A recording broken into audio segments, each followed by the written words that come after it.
കാലഘട്ടം മാറിയില്ലേ? ഏത് ചരിത്രത്തിലേക്കാണ് നിങ്ങൾ പോകുന്നത്?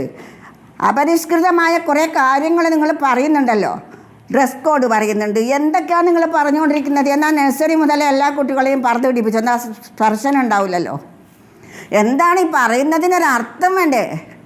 കുട്ടികളെ മാനസികമായി തളർത്താന്നല്ലാതെ വേറൊരു പ്രശ്നവും ഇതിൽ വരുന്നില്ല. അവർ ആഹ്ലാദിക്കട്ടെ, അവർ സന്തോഷിക്കട്ടെ, അവർ പോയി ആത്മഹത്യ. ഇപ്പോൾ ഇതുവരെ ഇല്ലാത്ത രീതിയിൽ ഒരു ആത്മഹത്യകളാണ് നടക്കുന്നത് കുട്ടികൾ.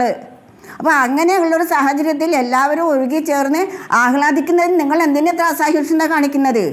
അതാ മനസ്സിലാവാത്തത്. ഏത് മതമാണ് ഇങ്ങനെ പറഞ്ഞിരിക്കുന്നത്?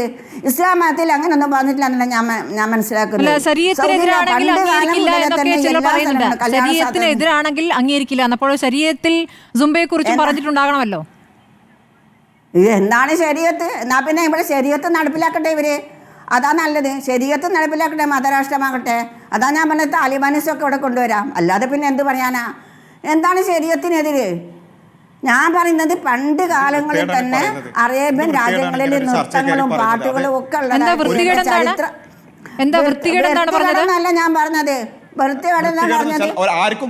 എന്ത് വൃത്തികേടാ? ആർക്കും വാദമില്ലാത്ത കുറെ കാര്യങ്ങൾ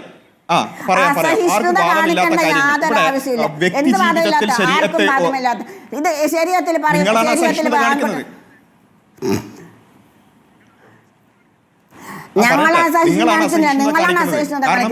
കുട്ടികൾ ആഹ്ലാദിക്കട്ടെ, കുട്ടികൾ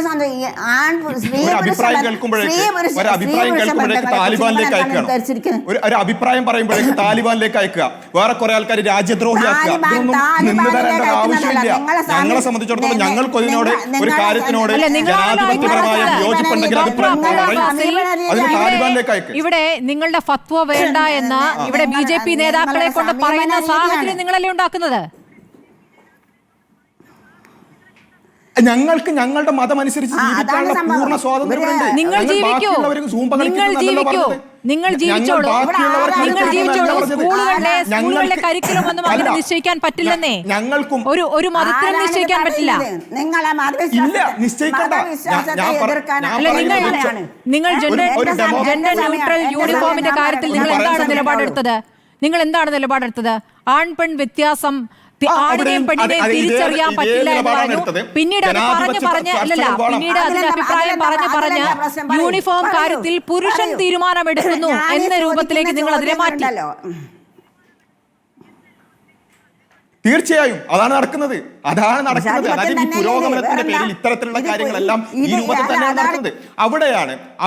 അവിടെയാണ് ഇവിടെ പറഞ്ഞ ഒരു മിനിറ്റ് ഒരു ജനാധിപത്യ രാജ്യത്ത് ജനാധിപത്യ പ്രക്രിയയിലൂടെ ഇത്തരത്തിലുള്ള ചർച്ചകൾ നടക്കുമ്പോഴേക്ക് അതിൽ ഒരാൾ വിയോജിപ്പ് പറയുമ്പോഴേക്ക് താലിബാനിലേക്ക് അയക്കുക. എന്താണ്? ഒരാൾക്ക് ഒരു വിയോജിപ്പ് പറയാനുള്ള അഭിപ്രായം, ഒരു സ്വാതന്ത്ര്യം ഇല്ലേ? ഇവിടെയുള്ള മതവിശ്വാസികൾ എന്ന് പറയുന്നത് ബഹുഭൂരിപക്ഷം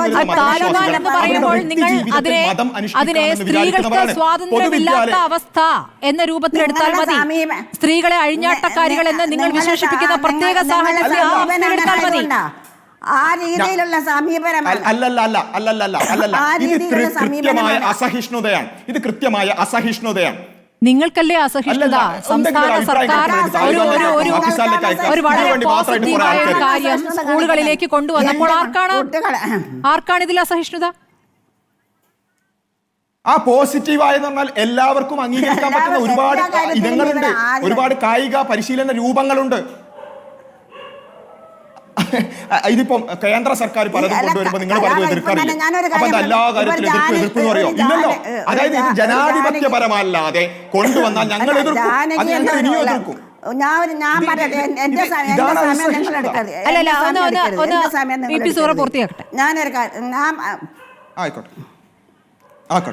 അല്ല, ഞാൻ പറയട്ടെ.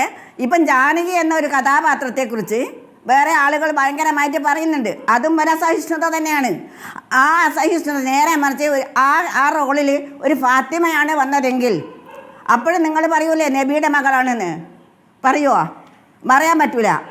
അപ്പം ഞാൻ പറയുന്നത് എല്ലാ യാഥാസ്ഥിതിക്കും അസഹിഷ്ണുത കാണിക്കുന്നുണ്ട്. അസഹിഷ്ണുത കാണിക്കണേ.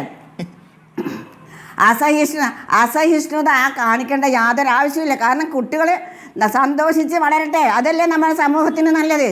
നിങ്ങളിങ്ങനെ പിന്നോട്ട് കൊണ്ടുപോകുന്നത് എന്തിനാ?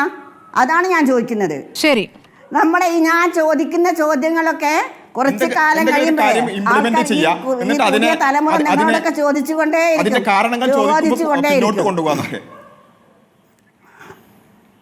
നിങ്ങൾ ഈ സ്കൂൾ എന്ത് കാരണങ്ങളാ ചോദിക്കുന്നത്? നിങ്ങൾ ഏത് കാലത്താണ് ജീവിക്കുന്നത് ചോദിച്ചല്ലോ. ജെൻഡർ ന്യൂട്രൽ യൂണിഫോമിനെ പറ്റി നിങ്ങൾ പറഞ്ഞു. ഏത് കാലത്താണ് ജീവിക്കുന്നത് എനിക്ക് തിരിച്ചു ചോദിക്കാനുണ്ട്. ബസ് കിട്ടാത്ത ആളാണ്. എന്താണ് വി പി സുഹറയ്ക്ക് ബസ് കിട്ടാത്ത? കാരണം ഞാൻ പറയട്ടെ 21ാം നൂറ്റാണ്ടിലേക്ക് ബസ് കിട്ടിയിട്ടില്ല. കാരണം എന്താണെന്ന് ചോദിച്ചാൽ വി പി സുഹറ ജനാധിപത്യത്തിന്റെ എല്ലാവരെയും ഉൾക്കൊള്ളുന്നതിനെ കുറിച്ച് ഒരു തരത്തിലുള്ള ഐഡിയ ഇല്ലാത്തതാണ്. അതുകൊണ്ടാണ് നിങ്ങൾ ആരാ പറയാൻ, ഞങ്ങളും ഈ പൊതുസമൂഹത്തിന്റെ ഭാഗമാണ്.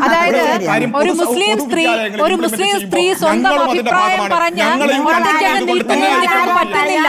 അതാണ് പ്രശ്നം. അതാണ് നിങ്ങളുടെ പ്രശ്നം. ഡോക്ടർ അബ്ദുള്ള ബാസിൽ, നിങ്ങൾ സ്ത്രീകൾക്കെതിരെയാണ്. നിങ്ങൾ മുസ്ലിം പെൺകുട്ടികൾക്കെതിരെയാണ് നിങ്ങളുടെ നിലപാട്. ഒരു സംശയമില്ല.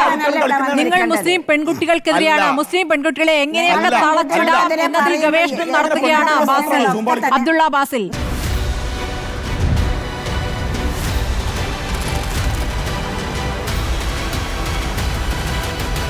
Debate with Smriti Paruthikad.